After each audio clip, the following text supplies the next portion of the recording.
like a military dictator from an orange grove. Oh. A Californian dictator. Yeah. The rebel from DELMONTE.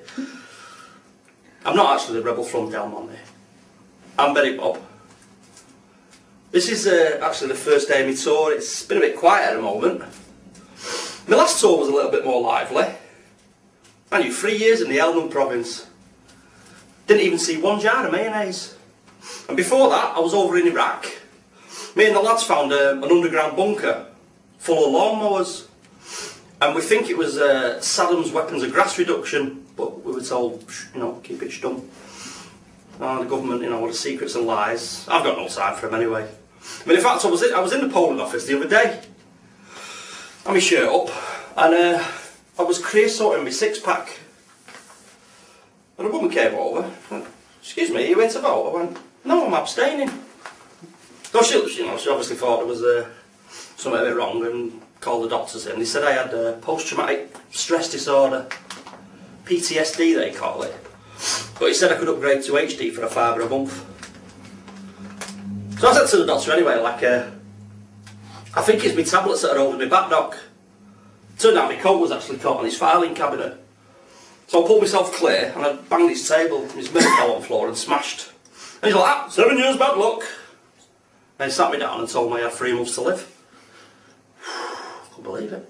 He said, only advice I can give you, go out there and do something you've never done before. So I went and got a job. Now, the first job I got was actually in a cannabis farm. And the wages weren't very high. Staff were. And the boss was talking to me, sort of implying that stuff was going missing. He's like, there's no smoke without fire. So just to prove a point to him, I lit a smoke up.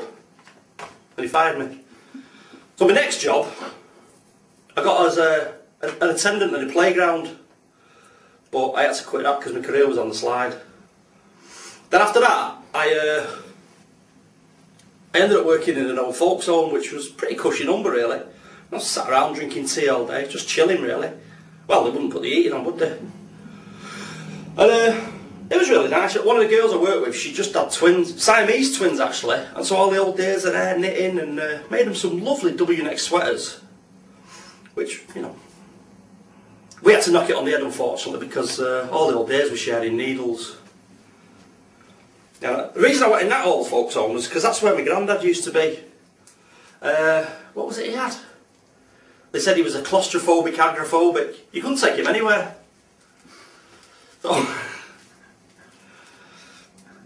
So anyway, I suppose all my family's always been a bit odd, a bit messed up like. I remember one time saying to the family dog, play dead! And it ran off and buried itself under the patio. I suppose it's my fault for letting him watching Fred West documentaries with me. But there you go.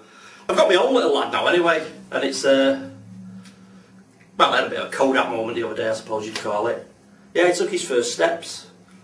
Obviously, I had to keep my eyes on the window cleaner while he got the ladders on the van. But there you go. He's I know I'm always a bit paranoid about the lad though, because he's a spitting image of my twin brother. Something's gone on, I don't know what. But like me and our kid, we're got that sort of psychic thing going on. We're always finishing each other's sentences. Prison guard ain't too happy about it. In fact, when I was in prison, our kid had smuggled a phone into us, and on my birthday, he sent us a text, you know, happy birthday. There was a little, attached a little finger, birthday cake picture to it. And the guards come running in and grabbed my phone off me, and when they went and had a look, it said, file not found. So, but he's always trying to catch us out, our kid, anyway. I think it's just so he can rob the house again. And the missus, she don't like it at all. She don't want him coming round anymore, so let's keep knocking him out. There you go. But she's a funny in the missus. I mean, she's a bit, you know, she's a bit old-fashioned in some of her ways. She always describes me as a dashing, but I've always walked this fast. But you know, she's got funny ways, and you know, it's like these girls are a bit hard to understand sometimes. She's Ukrainian, no, she's not. But she was used to go off her head. You know, if any of my clothes went into her half of the wardrobe, encroaching into her 50% of the wardrobe. In the end, I had to go to anger management class. Couldn't believe it. But it was her revealing little numbers that were costing me a fortune. Bloody scratch cards.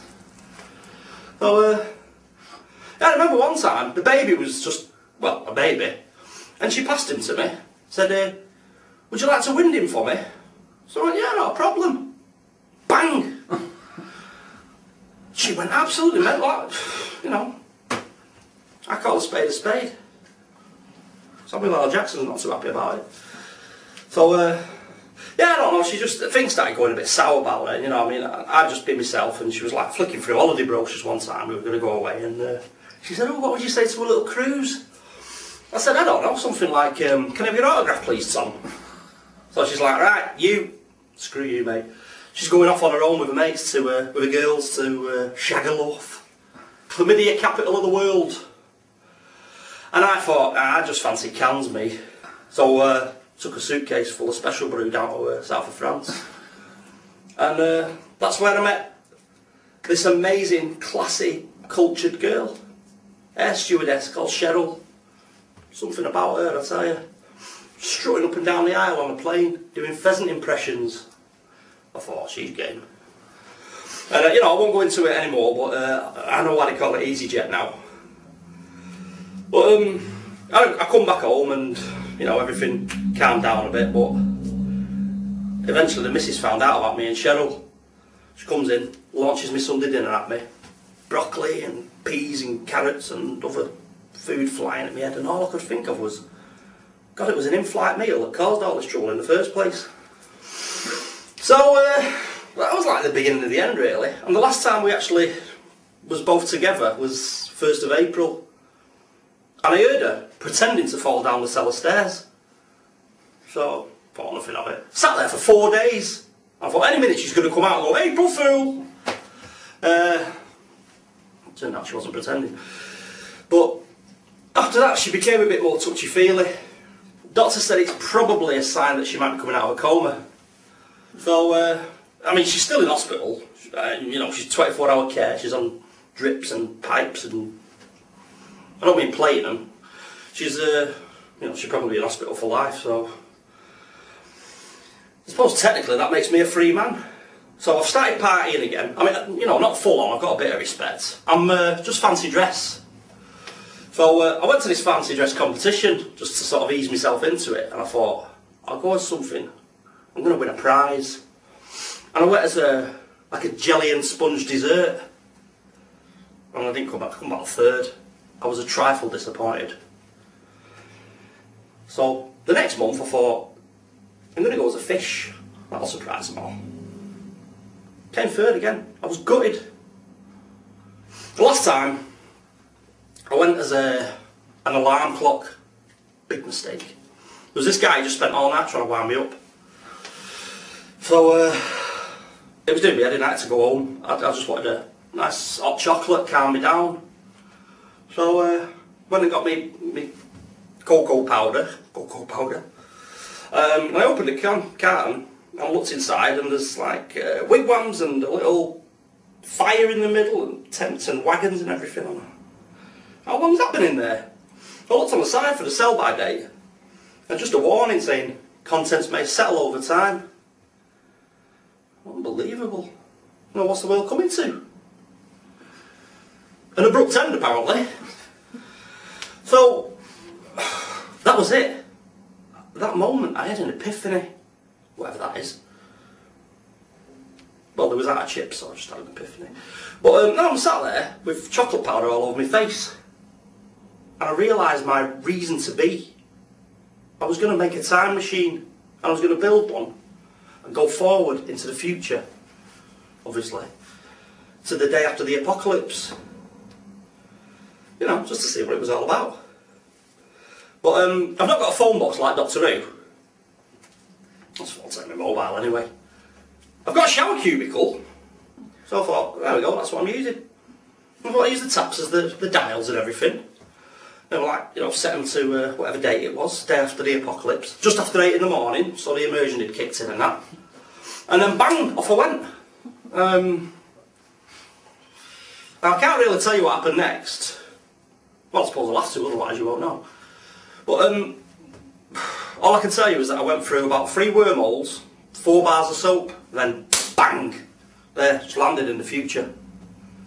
So, took my shower cap off, and pulled back the shower curtain, which was surprisingly dry considering. And I was about to step out into this desolate wasteland. And I'm thinking to myself, well, I better check I've turned the taps off. Actually, the first thing I thought was I hope this shower machine of time and magic and dimensions, which I haven't worked on the name properly, as you can tell, would go back again.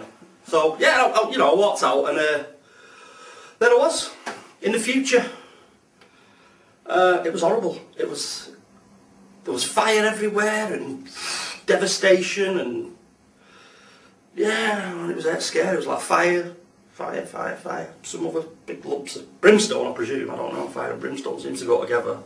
I've not read the Bible. I've had a lot of people throw it at me, but yeah, so it must have been brimstone. What is brimstone? I don't know. So I'm just looking around and thinking, this is it. It's just me here, hell on earth. What goes on now? Can I get a kebab?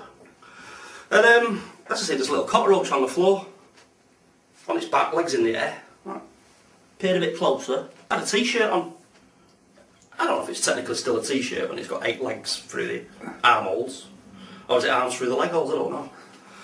I just said, where we're supposed to survive this. So I didn't come all this way to ponder dead, depressed cockroaches. So, yeah, I mean, to be serious, I just had a look around and thought, what have we done? What have we done to ourselves?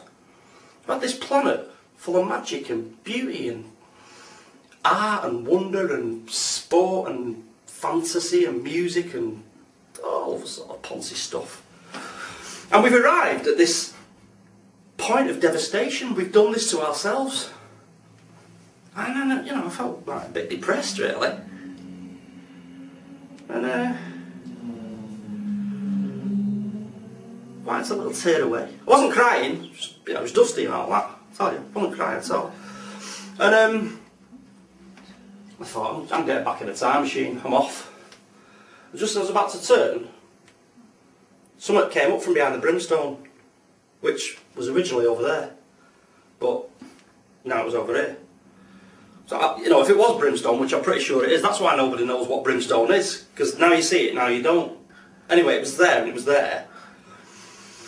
And I could just see, something moving behind it. And this little black mop of hair attached to the top of this head just started emerging, and these little eyes, little hopeful eyes, trying to make a connection with me, full of pleading. And the rest of the face came into view, all smeared and dirty, scorched lips. And I was just looking at this little figure, and he just stared at me. And then he muttered those immortal words. Big issue, mate! Anyway, talking to time machines. I'm Barry Bob. Take care. No, fuck it. Well, fuck